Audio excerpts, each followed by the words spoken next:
हिंदुस्तान में जो मुसलमान पड़े हैं वो मुसलमान ने, काफी लोगों ने, ज्यादातर लोगों ने पाकिस्तान बनाने में साथ दिया।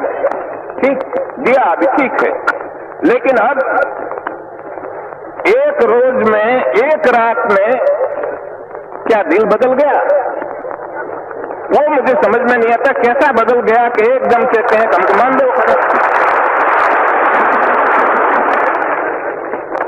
तो ये मेरी समझ में नहीं आता कि एक रोज में दिल सबका कैसा बदल गया। तो कहते हैं कि हम वफादार हैं, तो हमारी वफादारी में शंका क्यों की जाती है? आपको सस्पिशन क्यों आता है? तो हम कहते हैं भाई हमको क्यों पूछते हो? आपके दिल को पूछो, भीतर पूछो, हमको मत पूछो। वो हमको पूछने की बात नहीं है। लेकिन हमने एक बात कही कि आपने पाकिस्तान बनाया, आपको मुबारक, हमें उसमें कोई दखल देना नहीं चाहते। जब दांत गिर जाए, खट्टा हो जाए, तब गिर जाए, तब पीछे आओ, वहां तक हमें पीछे बुलाना है नहीं। हम बैठे ठीक है।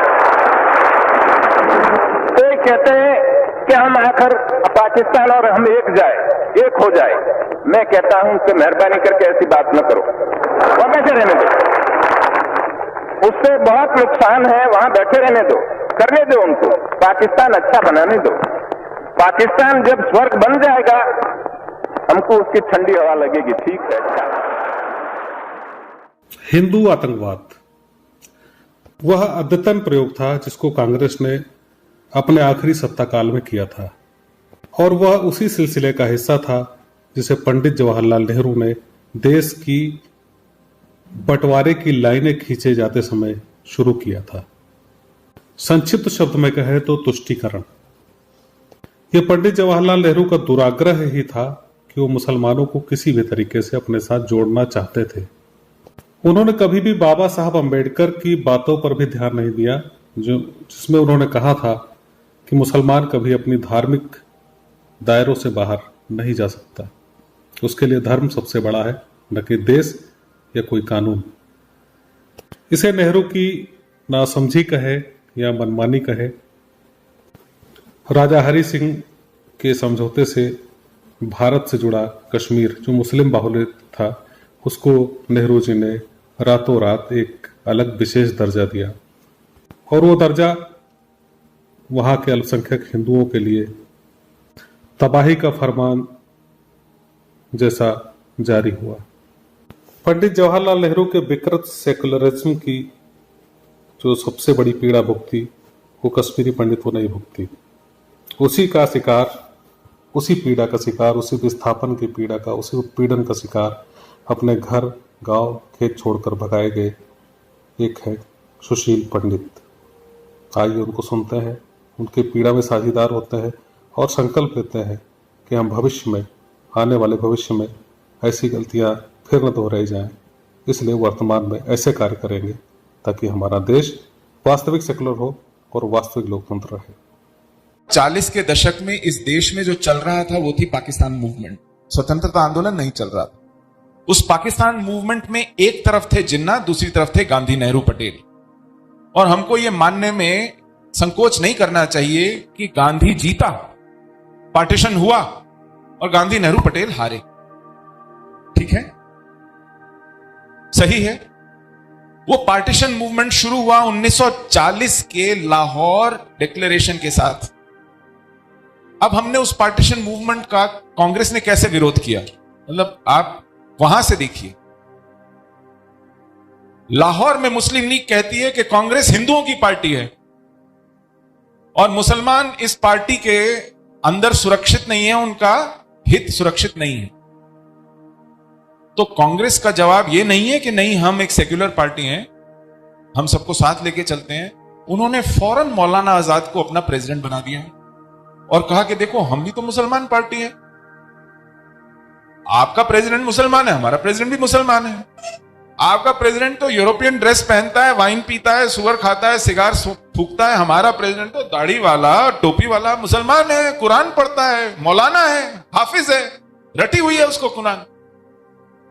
तो आप इस तरह की अपीजमेंट करके, मैंने कहा ना हम फिरौती अदा करते हैं, अपीज करते हैं, आप ये नहीं कहते कि आप कम्युनल हैं, ये डिमांड कम्युनल है और ये देश नहीं बटेगा। आप कहते नहीं नहीं हम भी मुसलमान हैं, हम भी मुसलमान पार्टी हैं। 6 साल तक मौलाना आजाद कांग्रेस के प्रेसिडेंट रहे। इतने लंबे समय तक कोई भी व्यक्ति कांग्रेस का प्रेसिडेंट तब तक नहीं रहा था। 2-2 साल की प्रेसिडेंसी होती थी, 2 टर्म के बाद बदल जाते थे। जब तक कांग्रेस की हार नहीं हो गई पाकिस्तान इशू के ऊपर, मौलाना आजाद प्रेसिडेंट बने रहे। मुस्लिम लीग और खासकर जिन्ना कहते थे they are the show boys of Congress, और कांग्रेस इस नाटक पे अड़ी रही कि नहीं नहीं we are as Muslim as you are, number 1। अब इतना नाटक करने के बाद भी मुस्लिम इलेक्टोरेट में कांग्रेस को क्या मिला?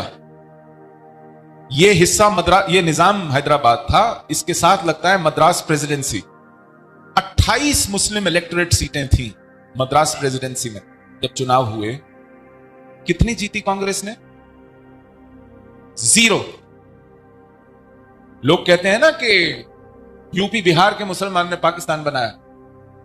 मद्रास प्रेसिडेंसी में कांग्रेस को 0/28 सीट मिली, मुस्लिम लीग 28 में से 28 सीट जीती। 95% मुस्लिम सीट्स कांग्रेस हारी। जो 4-5% मुस्लिम सीट्स कांग्रेस जीती वो थी खैबर पख्तूनख्वा प्रोविंस में खान अब्दुल गफ्फार खान, जो कांग्रेसी था, खांटी मुसलमान था, साथ-साथ सेक्युलर भी था। उसके अलावा खदेड़ दिए गए, चाहे नेहरू का स्ट्रॉन्ग होल्ड हो, गांधी का स्ट्रॉन्ग होल्ड हो, पटेल का स्ट्रॉन्ग होल्ड हो, मुसलमान ने कांग्रेस को कहीं वोट नहीं दिया। मैं ये इसलिए बता रहा हूं, नेहरू को लगता था कि हमने शीर्षासन कर दिया, 10 दिशाओं में सूर्य नमस्कार कर दिया, मुसलमान का दिल नहीं पसीजा। तो मुसलमान ने मुझे पढ़ने में कहीं गलती की, मैं बड़ा सेक्युलर नेता हूं। अब मैं कैसे मुसलमान को कन्विंस करूं? अब हारा हुआ जुआरी जब हारता है तो आखिरी दांव भी कहता है कि चलो ये भी चलो। कश्मीर एक मुस्लिम बहुल राज्य भारत में आया, ये दिखाना चाहते थे दुनिया के मुसलमान को कि देखो जिन्ना तुमको क्या देता जो मैं दे रहा हूं। जिन्ना तो वहां एक डेमोक्रेटिक नेशन बनाने चला है ना, मैं इस देश के सेक्युलरिज्म को, रिपब्लिकनिज्म को, कॉन्स्टिट्यूशन को, डेमोक्रेसी को कश्मीर के दरवाजे पर ही रोक दूंगा। पूरे देश में एक secular, constitutional, democratic, Republican order होगा, लेकिन कश्मीर में जो शेख चाहेगा वो चलेगा, जो वहां का मुसलमान चाहेगा वो चलेगा। मेरी डेमोक्रेसी, मेरा सेक्युलरिज्म वहां नहीं चलेगा। इसलिए कांग्रेस उस क्षण से इस देश में नई मुस्लिम लीग बन गई। उस क्षण आपको अगर सरदार पटेल का कलकत्ते में दिया हुआ भाषण, आजकल उसके वीडियो कहीं कहीं मिल जाते हैं, वो पूछते हैं भैया ओवरनाइट आपका मन कैसे बदल गया? कल तक तो आप सब पाकिस्तान मांग रहे थे, आज कह रहे हैं कि हम इस देश के वफादार हैं। वो सब कांग्रेस को वोट देने लगे जिन्होंने कांग्रेस को रिजेक्ट किया था, क्योंकि कांग्रेस की नीति ये रही कि अगर मुसलमान हमसे नाराज है तो हमने उसका दिल जीतना है। आर्टिकल 25 से आर्टिकल 30 तक हमारे कॉन्स्टिट्यूशन में ऐसी प्रिविलेजेस हैं जो हिंदू मेजॉरिटी को अवेलेबल नहीं है। आप अपने स्कूल में अपने स्क्रिप्चर्स, अपने शास्त्र नहीं पढ़ा सकते। आप अपने इंस्टीट्यूशंस खोलकर वहां अपना सिलेबस नहीं लगा सकते। स्टेट इंटरवीन करता है। ऐसा हुआ, रामकृष्ण मिशन स्कूल चलाता था, कम्युनिस्ट गवर्नमेंट बंगाल की, उसने कहा हम टेक ओवर करेंगे, आप इसमें क्या क्या पढ़ाते हैं, आप अध्यात्म पढ़ाते हैं, क्या पढ़ाते हैं? तो रामकृष्ण मिशन को चैलेंज करने के लिए सुप्रीम कोर्ट तक जाना पड़ा। सुप्रीम कोर्ट ने कहा आपको अधिकार नहीं है, ये सिर्फ माइनॉरिटीज को अधिकार है। तो रामकृष्ण मिशन ने एफिडेविट दिया, हम हिंदू नहीं हैं, हम माइनॉरिटीज हैं। ये विकृतियां आई हैं इस तरह के कानूनों के कारण कि रामकृष्ण मिशन जैसे सिस्टम को कहना पड़ता है कि हम हिंदू नहीं है, जिनके मंक्स भगवा पहनते हैं। तो नेहरू ने ऐसा क्यों किया? ये सेक्युलरिज्म की उनकी विकृत सोच के कारण था और उसके तहत कंसेशन, अपीजमेंट की पॉलिसी के कारण। दोस्तों, नेहरू जी के दिमाग में हमेशा एक पीड़ा रहती थी, उनके मन में एक पीड़ा रहती थी कि मुसलमानों ने उन्हें अपना नेता क्यों नहीं माना, जिन्ना को क्यों माना।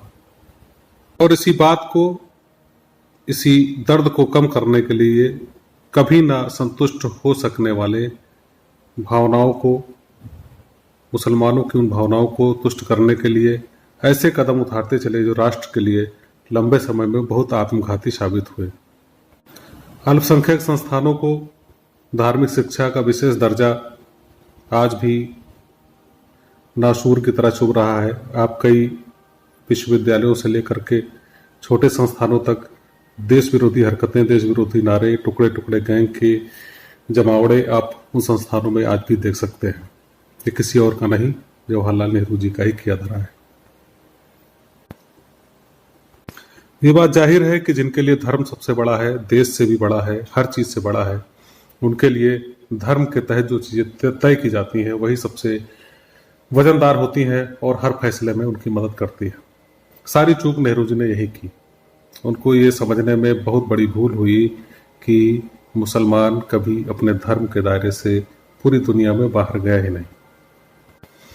कश्मीर को दिए गए विशेष दर्जे के चलते ही कश्मीरी पंडितों को वहां 1990 से सामूहिक तरीके से ललकार कर, धार्मिक संस्थानों से माइकों पर ऐलान करके रातों रात निकाल दिया गया। जानते हैं उस वक्त का हमारा होम मिनिस्टर कौन था? मुफ्ती मोहम्मद सईद। मुफ्ती मोहम्मद सईद जो वर्तमान महबूबा मुफ्ती हैं, उनके पिताश्री थे, जिनको वर्तमान प्रधानमंत्री माननीय मोदी जी ने 370 हटाने के बाद नजर बंद कर रखा है। 370 का विशेष दर्जा हटने के बाद भी आज भी विस्थापित कश्मीरी पंडितों को कश्मीर वापस नहीं ले जाया जा सका है, क्योंकि वहां हर मकान पर, हर घर में, हर मंदिर पर, हर बाग पर, बागान पर, हर चीज पर मुसलमानों ने कश्मीरी पंडितों के हर चीज पर अवैध कब्जा कर लिया है या वहां लूटपाट करी है। कुछ समय पहले जब सवाल उठा कि कश्मीरी पंडितों को वापस बसाया जाए, तो इन्हीं लोगों ने कश्मीरी पंडितों के खिलाफ राग अल्पना शुरू कर दिया। उनमें से फारूक अब्दुल्ला और महबूबा मुफ्ती मुख्य थे। आपने देखा किस तरह से नेहरू जी की गलतियां कश्मीरी पंडितों के लिए, 4 लाख कश्मीरी पंडितों के लिए बहुत भारी पड़ी, कमोबेश पूरे देश के लिए बहुत भारी पड़ी। अल्पसंख्यकों को धार्मिक शिक्षा का अधिकार जस का तस दिए जाने से धार्मिक कट्टरता तो पनप ही रही है, तमाम तरह की देश विरोधी गतिविधियां भी चलाई जा रही हैं। आपने सुशील पंडित जी को सुना कि किस तरीके से जो मुसलमान मुस्लिम लीग और कांग्रेस के बीच मुस्लिम लीग को चुनते थे, आज वो भारत में कांग्रेस को चुनते हैं, क्योंकि आज़ादी के बाद से कांग्रेस ने मुस्लिम लीग के एजेंडे पर ही काम किया है, ऐसा जानकारों का मानना है। जो 70 वर्ष पहले किया गया था उसको हम बदल नहीं सकते, लेकिन वर्तमान में हम भविष्य के लिए ऐसी चीजें कर सकते हैं जो फिर से न दोहराई जाए, वो गलतियां न दोहराई जाए जो नेहरू युग में की गई थी। आपने सुशील पंडित जी को सुना, आप उनसे सहमत हैं तो हमारे चैनल अखंड हिंद को लाइक करें, सब्सक्राइब करें, ताकि हमारे वीडियो आप तक पहुंचते रहे। मिलते हैं अगले अंक में, तब तक के लिए जय हिंद, जय भारत।